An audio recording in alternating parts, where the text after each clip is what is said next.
This is the mysterious squash that I don't know what type of squash it is. Hey y'all, welcome to my channel.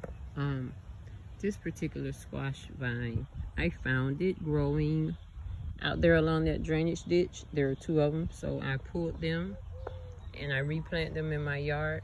This was last year in August or September. One of them died off and this one has survived. And not only has it survived, you can see it has thrived and it has taken over this area several times. We pulled it back, cut it back, pulled it back, cut it back. And what I found was that the more you pull it back and the more you cut it back, the more runners it makes. It pretty much is growing like a tomato. It's sending off runners everywhere.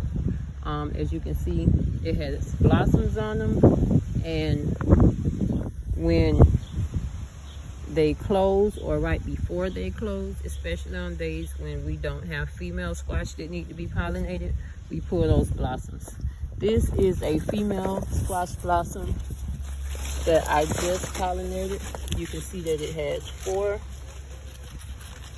ovens or openings on the inside versus the male, which only has 1. But this vine has 6 squash on it that are waiting to be harvested. This is a male flower, and this is the largest of those. It's already ready, but I decided to leave it on the vine to see if the color changes or what it looks like once the vine dies off. Unfortunately, it doesn't look like this vine is going to die off anytime soon, so I'll have to record an update and post it to the channel. That's another squash. So I have those 2.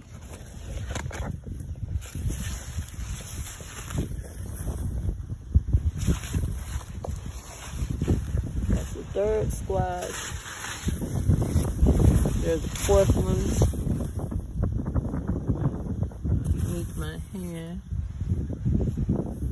Yeah, so this vine has already 5. This is number 6 that just developed about a week ago. And I'm looking forward to this being 7 and that being 8. And there's a 9th one on the other side that I'm waiting for.